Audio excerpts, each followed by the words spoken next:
Olá, queridos irmãos, vamos hoje começar mais um vídeo para de estudo bíblico, enquanto a situação no nosso país e no mundo em geral, mas no nosso país em particular, assim continuar, teremos que usar estes meios, e graças a Deus por estes meios que temos ao nosso dispor, para, de certa forma, colmatar a necessidade que temos de sermos edificados pela Palavra de Deus, ouvirmos a Palavra de Deus e estudarmos.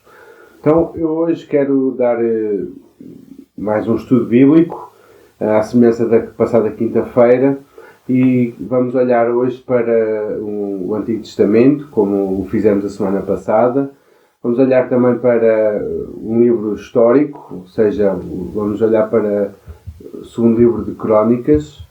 E nesse sentido eu gostaria de pedir aos irmãos em casa para abrirem as suas Bíblias no segundo livro de Crónicas, capítulo 26, verso 16 a 23.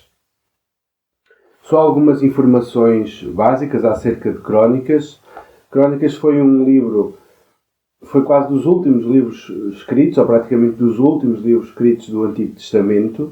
Ele foi escrito já no período em que os judeus tinham voltado do exílio e estavam na reconstrução dos muros, do templo, da cidade, voltaram a fazer as suas vidas em Jerusalém e em toda a Judá.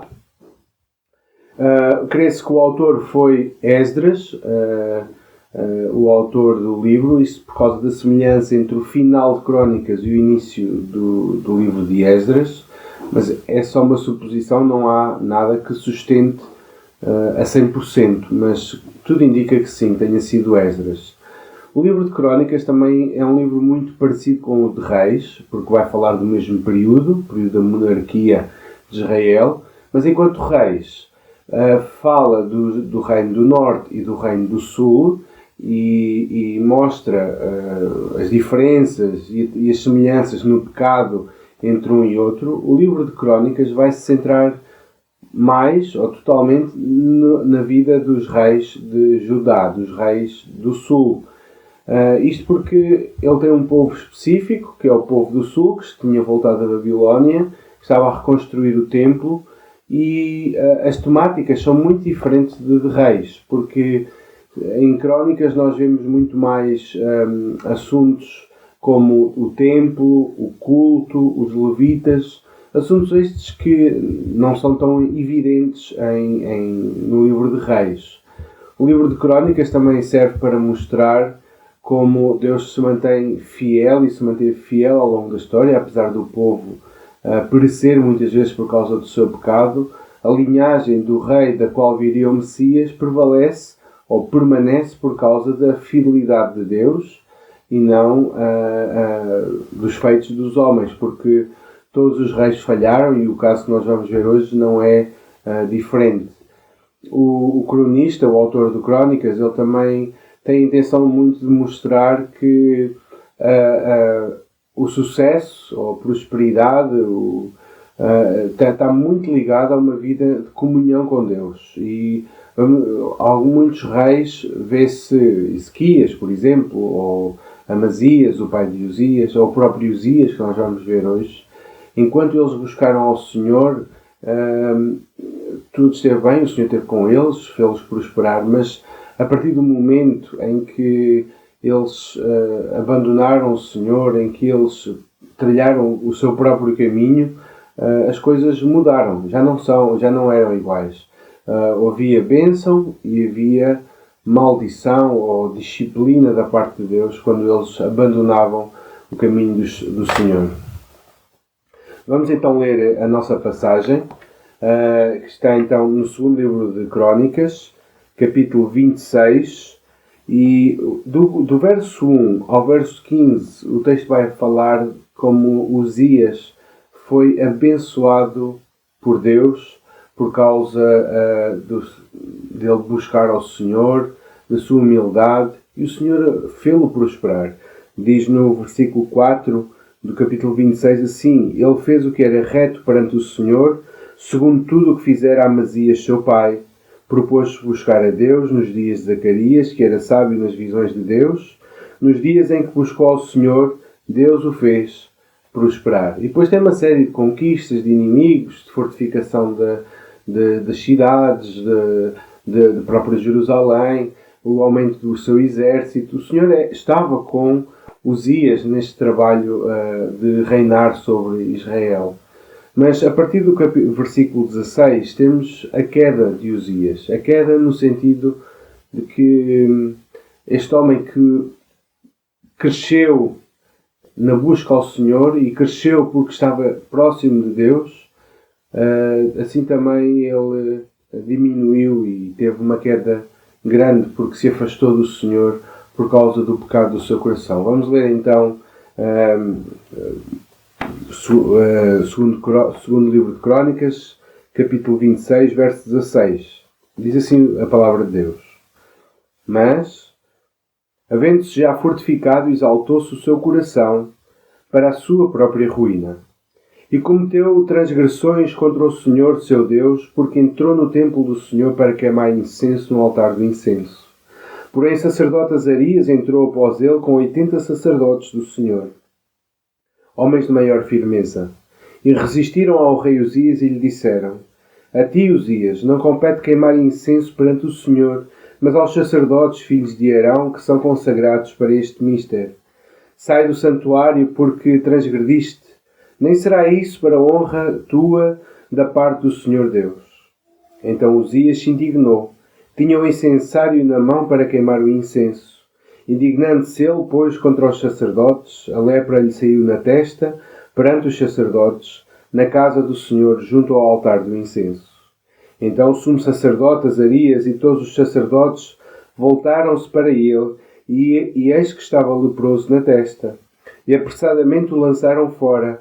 Até ele mesmo se deu pressa em sair, visto que o Senhor o ferira. Assim ficou leproso o rei Uzias até ao dia da sua morte, e morou por ser leproso numa casa separada, porque foi excluído da casa do Senhor, e Jotão seu filho tinha a seu cargo a casa do rei, julgando o povo da terra. Quanto aos mais atos de Uzias, tanto os primeiros como os últimos, o profeta Isaías, filho de Amós, os escreveu. Descansou Uzias com os seus pais, e com os seus pais o sepultaram no campo do sepulcro que era dos reis. Porque disseram: Ele é leproso, e Jotão, seu filho, reinou em seu lugar. Até aqui a palavra do Senhor. Uzias foi contemporâneo de Isaías, Oséias, Amós. Aliás, o ministério profético de Isaías começa de uma forma mais plena a partir do capítulo 6 de Isaías, onde ele diz: foi no ano da morte do rei Uzias, que era este rei que nós estamos a ver agora. Então, a primeira coisa que eu quero destacar, para nós vermos, é exatamente o que é que levou Uzias a exaltar-se. Diz o texto: mas havendo-se já fortificado. Ou seja, Uzias estava no clímax do seu reinado, com tudo a crescer, com tudo estava a ir bem, né? O Senhor estava a abençoar. Então, quando tudo estava bem, quando tudo estava a crescer de uma forma incrível, diz o texto que exaltou-se o seu coração para a sua própria ruína.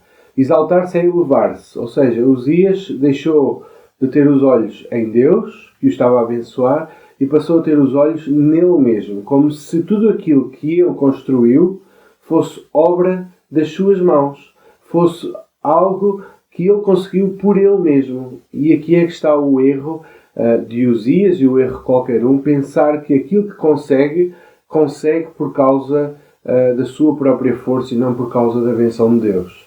E Uzias, então, quando já estava fortificado, exaltou-se o seu coração, e quando o homem se exalta a si mesmo, acontece aquilo que aconteceu aqui. A exaltação é para a própria ruína. Como diz Provérbios 16, 18, que a soberba procede a ruína e a altivez de espírito a queda. O homem que se ensoberbece, ele está fadado à ruína, está fadado à destruição, porque Deus não lida com soberbos. Deus lida com eles, mas não é para os abençoar, não é para os fazer prosperar, mas sim para os humilhar. E aquilo que aconteceu com Uzias foi exatamente, ele exaltou-se a si mesmo. Ele começou a ter a sua pessoa em alta estima. E ele olhava para tudo aquilo que tinha feito e exaltou-se para a sua queda. E diz, e cometeu transgressões contra o Senhor, seu Deus. Reparem que o pecado vem depois desta atitude de coração. Ele não faria o que fez, não pecaria da forma que pecou, se primeiro o seu coração não estivesse corrompido com esta vaidade, com esta vanglória, com esta soberba da sua vida. Então, porque ele se ensoberbeceu, porque ele se elevou a si mesmo, então ele cometeu o pecado que vamos ver a seguir. E qual foi o pecado?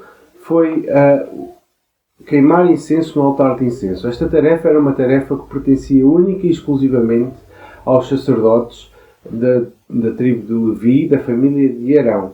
Deus tinha deixado isso bem claro na lei mosaica, de que o serviço do templo e do culto a ele deveria ser realizado por levitas da família de Arão. E Uzias era rei, e como rei que era, ele era da tribo de Judá, da casa de Davi, e então ele não poderia ministrar no templo. Ele não tinha esse direito. Deus tinha deixado ordens bem claras acerca de quem deveria ministrar no templo. Só que lá está, um coração corrompido, ele é cego. E como é cego, ele não vê quais são os limites. E provavelmente Uzias pensava que o facto de ter chegado onde chegou, ter conquistou, ter feito o que fez, lhe dava quase o direito de estar acima da lei. Se Deus era com ele em tantas coisas, então certamente era também para isto, para ministrar no templo. Sabemos que há um rei que é rei e ministra no templo e que é sacerdote, mas isso não era Uzias. Esse é o nosso Senhor Jesus Cristo. Ele sim, ele é rei e ele é sacerdote, não da tribo de Levi, mas da linhagem de Melquisedeque. Isto era um assunto para outro estudo. Mas a queda de Uzias foi exatamente este elevar-se e o ir além das suas funções como rei, que Deus lhe tinha dado. E vemos aqui a atitude de alguns homens, neste caso do sacerdote Azarias, e de 80 homens de maior firmeza, homens que viram aquilo que estava a acontecer e enfrentaram o rei, pois ele estava cego na sua soberba, estava cego na sua exaltação pessoal e não percebeu aquilo que estava a fazer. E estes homens, indo contra o próprio rei, arriscando-se a serem executados pelo rei, ainda assim eles vão falar com o rei e vão dizer: aquilo que tu estás a fazer é errado, aquilo que tu estás a fazer está mal feito, tu não deves fazer isso. E estes homens, por amor ao culto, por amor à instrução de Deus, por amor àquilo que Deus tinha estabelecido para o culto, eles enfrentam o rei com dano próprio para si, ou com risco de dano próprio para si. E eles dizem: tu não tens o direito de ministrar, não te compete a ti ministrar no templo, é aos sacerdotes que Deus estabeleceu para isso. E diz no 19 que então Uzias se indignou ou irou. Ele ficou irado, tal não era a soberba, a cegueira do seu coração, que ele irou-se contra aquelas palavras, contra aqueles homens, por eles estarem a corrigi-lo dos seus atos. E diz, ele indignou-se e tinha o incensário na mão para queimar incenso. Indignando-se ele, pois, contra os sacerdotes, uma vez que ele não ouviu os sacerdotes, o próprio Senhor o disciplinou, dando-lhe uma doença de pele, que é conhecida como lepra. Não quer dizer que seja a lepra moderna, de que nós conhecemos hoje, mas o nome, a palavra lepra no Antigo Testamento pode significar muito mais do que essa lepra, algum tipo de doença de pele. E o Senhor disciplinou com esta doença de pele, e o sumo sacerdote, então, ele percebe isso e expulsam ele e os 80, expulsam o rei Uzias do templo, porque um homem leproso não poderia estar no templo. Isto, independentemente de ser rei ou sacerdote, leproso era alguém que estava cerimonialmente impuro para ministrar no templo e para cultuar a Deus. E Uzias, ele percebeu a gravidade da situação ao ver que a sua cabeça e o seu corpo já estavam com lepra, e ele próprio também já queria sair de lá, pois percebeu a disciplina do Senhor sobre si. E eu quero que nós vejamos aqui também as consequências do pecado e as consequências da disciplina de Deus que Uzias sofreu. O que é que aconteceu com Uzias? Primeiro, ele ficou leproso até ao final dos seus dias. Ele teve que, ainda que ele se tivesse arrependido, o texto não diz, mas ainda que admitamos que Uzias se tenha arrependido daquilo que tenha feito, Uzias teve que arcar com as consequências dos seus atos até ao dia da sua morte.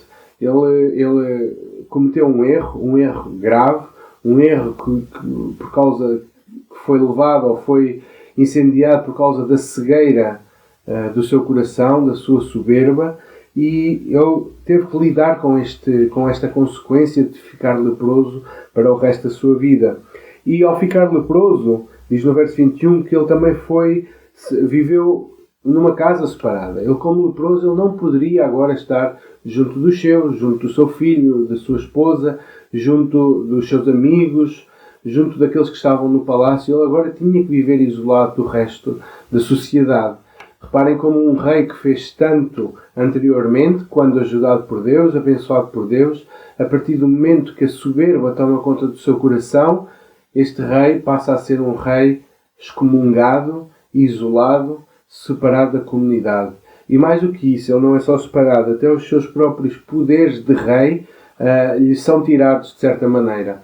Ele continua a ser rei instituído, mas ele já não governa propriamente Judá. Agora quem governa é o seu filho Jotão, numa postura de regente do reino. Não é rei é Uzias, mas quem gera na prática as coisas, quem reina na prática é o seu filho Jotão. Então ele ficou com um pecado, com uma marca do pecado para o resto da vida. Ele foi separado da comunidade. Ele foi-lhe tirado o poder régio que ele tinha como rei. E até na altura da sua morte, ele teve um sepultamento menos honroso, porque era comum o rei ir para a sepultura dos seus antepassados. No entanto, apesar de ele ir para o campo dos reis, ou seja, ele foi sepultado em terreno real, diz no verso 22 que descansou Uzias com seus pais, e com seus pais o sepultaram no campo do sepulcro que era dos reis. Havia um sepulcro que era dos reis e Uzias não foi lá sepultado. Ele foi para uma cova à parte. Porquê? Como diz o texto, porque disseram, ele é leproso. Então, Uzias foi marcado por este pecado a partir do momento que ele entrou no santuário, no tabernáculo, ou no templo, perdão, e fez aquilo que não devia, motivado pela sua soberba. Ele entrou numa espiral descendente que só parou na sua sepultura. Isto tudo por causa de um coração soberbo. Um coração que o cegou de tal maneira que ele não via o erro que estava a fazer. E nós agora perguntamos qual é o propósito desta palavra para os leitores originais, para os judeus que viviam no século V antes de Cristo. O cronista, ele mostra nesta cena, dramaticamente, demonstra aos seus leitores as consequências de deixar o poder e o orgulho inundarem o coração e levarem à infidelidade. Ezequias caiu no mesmo erro, Amazias caiu no mesmo erro, até Josafá fez aliança com Acabe, ou Roboão. Todos eles se deixaram corromper de certa maneira pelo poder e a soberba acabou por tomar conta dos seus corações. E os leitores originais, ou os primeiros leitores no pós-exílio, eles tinham que perceber que havia um perigo real disto acontecer com eles, porque eles estavam a vir de uma situação precária do exílio, estavam a reconstruir todas as coisas e o Senhor os estava a abençoar, e poderia acontecer exatamente isto que aconteceu com o rei Uzias, que era, depois da obra terminada, o seu coração ensoberbecer-se, ou seja, engrandecer-se a si mesmo e tornarem-se infiéis a Deus também. Então, este erro que cometeu o rei Uzias era um erro que os judeus poderiam cometer e é o erro que nós podemos cometer. E nós já lá vamos ver mais sobre isso. Também era importante aos leitores originais entenderem a prioridade do culto segundo o mandamento de Deus. Deus tinha estabelecido um culto e ordens para o cultuar e maneiras de o cultuar. E é assim que Deus deveria ser cultuado. E aqueles judeus que vêm do exílio, eles estão a reconstruir todas as coisas, estão a reconstruir o templo, está a ser colocado tudo em ordem, e eles deveriam entender que os princípios de culto ainda eram os mesmos. Deus não tolera alterações ou cultos que não sejam conforme Ele prescreveu. Então, a parte do culto é muito importante. Como cultuar a Deus? É segundo a sua vontade, segundo Ele deixou estabelecido que assim deveria ser. Então, à luz destas coisas, destas duas grandes verdades, eu quero também aplicar para nós estas verdades. A primeira delas é que os grandes feitos podem corromper o melhor dos corações. Isto aconteceu com Uzias, aconteceu com muitos homens ao longo da história e pode acontecer connosco, com cada um de nós. Nós começamos alguma coisa e começamos na dependência de Deus, começamos com humildade, sabendo que é Deus que faz todas as coisas, mas depois, passado algum tempo, as coisas acontecem, começamos a ver frutos, os ministérios começam a crescer e, de repente, sem nos darmos conta, completamente cegos pelo nosso coração, pelo pecado que há em nós caímos na soberba também, de pensar que tudo aquilo que foi conquistado por nós. Tudo aquilo que foi feito por nós. E tornamos-nos infiéis, transgressores, arrogantes, mesmo diante de Deus. Isto pode acontecer na vida da igreja, pode acontecer na nossa vida familiar, na vida da igreja, nos ministérios que se vai criando, que se vão fazendo, ministério com crianças, com senhoras, de discipulado, de acompanhamento social, seja do que for. Tudo pode começar de uma maneira certa, de uma maneira honrosa e piedosa até diante de Deus. Mas a verdade é que nós temos que sondar sempre os nossos corações, porque ele é perverso, ele é corrupto e jaz no pecado, e o pecado ainda está em nós. E sem nós nos darmos contas, nós muitas vezes caímos neste erro de, depois de atravessar o caminho, pensar que fomos nós que o conseguimos sozinho atravessar. E eu quero alertar para isso, tanto na vida da igreja, como, por exemplo, na vida laboral, no trabalho. Quando nós fazemos um bom trabalho nos nossos empregos, somos bons funcionários, colaboradores e somos promovidos, pode-se instalar uma certa arrogância no nosso coração. E aquela humildade com que começamos desaparece e já não somos mais os colaboradores humildes, mas os chefes arrogantes. E isto é um problema para nós. E é um pecado diante de Deus.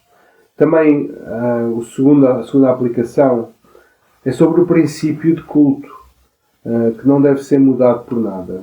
O culto que foi estabelecido para Israel não é o nosso culto.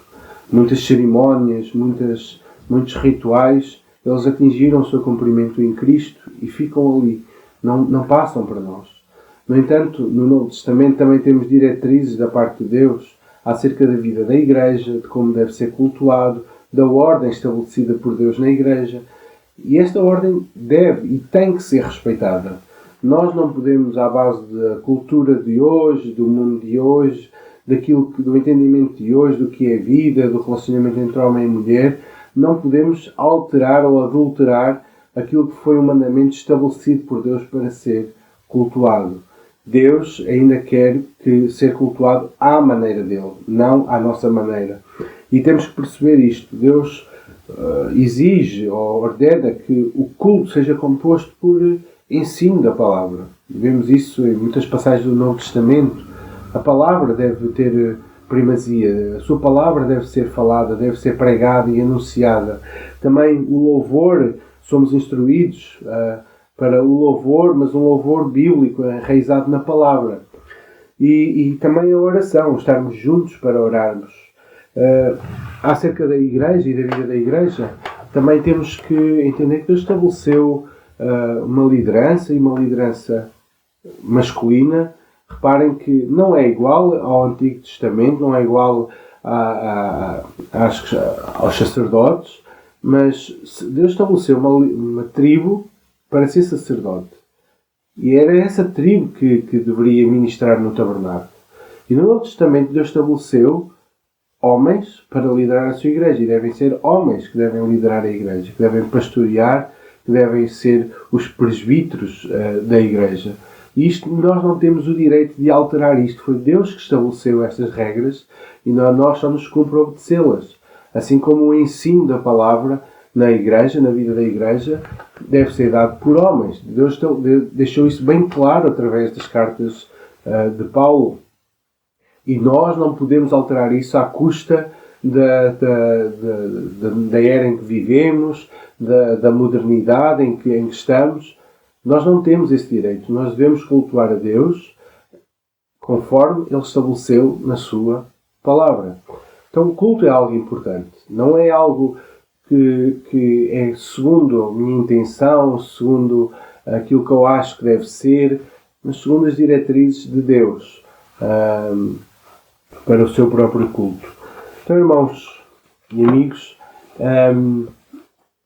espero que esta palavra possa nos ajudar a nos mantermos mais humildes diante de Deus, sabendo que as conquistas que nós temos, se há alguma coisa que nós fizemos durante a nossa vida, que a glória seja dada a Deus, não a nós.